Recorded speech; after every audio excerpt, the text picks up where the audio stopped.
Vi er på vej ud til Rune Christensen, som er folketingskandidat for Det Konservative Folkeparti. Han har tidligere været landsformand for Konservativs Ungdom, så det bliver rigtig spændende at få et mere personligt interview med ham.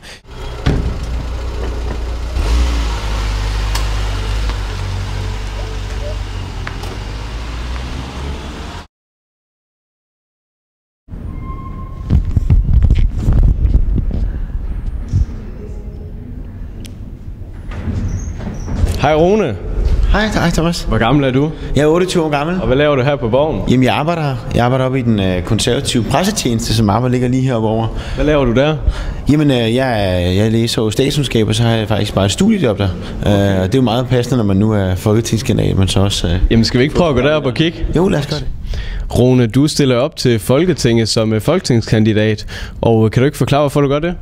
Jo, det gør jeg, fordi jeg jo har været aktiv i Konservativ Ungdom igennem 10 år, og har forsøgt at påvirke politikken udefra med gode frihedsorienterede holdninger.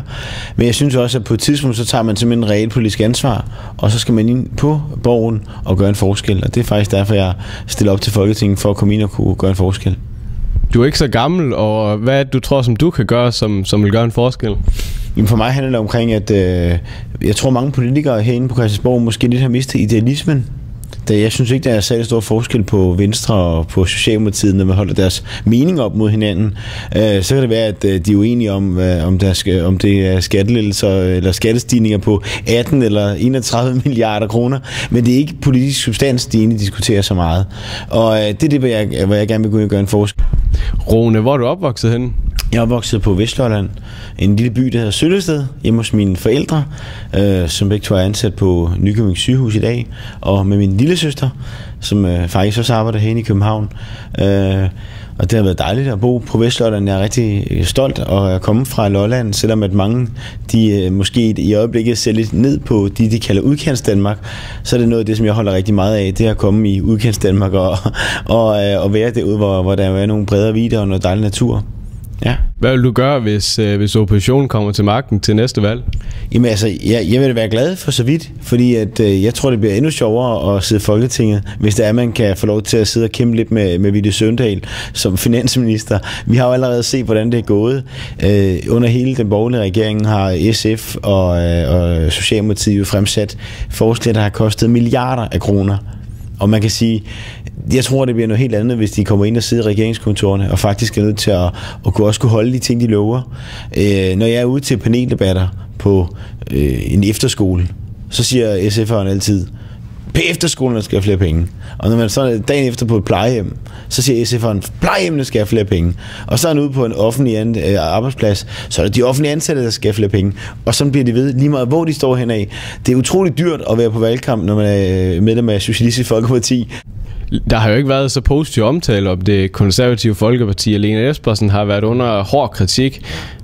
Hvordan tror du, I vil komme igennem den her periode? Fordi man kan jo sige, at medierne bestemmer, hvad folk de stemmer. Hvordan vil I komme ud af det? Jamen altså for mig handler det her om, at vi skal blive ved med at sige det, vi mener. Blive ved med at føre politik, og ikke hænge os i alle de personsager, for det er personsager, der har været allerflest af. Og jeg må indrømme, at jeg synes, at politik er meget mere end personsager. Og jeg synes egentlig, at de her personsager, de optager journalisterne alt for meget i forhold til, hvor lidt de egentlig beskæftiger sig med politik. Og der er det så mit håb, at der kommer til at være noget mere fokus på politikken, fordi når først der kommer det, så tror jeg, at vi som konservative står enormt godt. Og der har vi nogle budskaber, som vi sagtens kan matche de andre.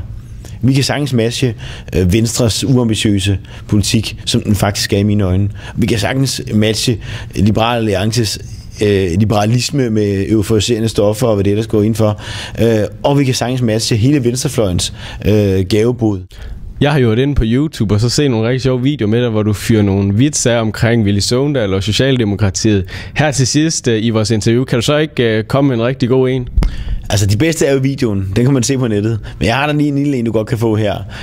Socialdemokratiet havde jo kongres, hvor de blandt andet foreslog, at unge, de skulle være forbudt for unge at gå i solarie. Og jeg har så hørt, at det næste forslag, det er, at det bliver forbudt for unge af Socialdemokraterne at gå uden for en dør uden overtøj på. Man kunne risikere, at de her unge mennesker blev forkølet. Og det er jo lidt det samme som det andet forslag, helt hul i hovedet.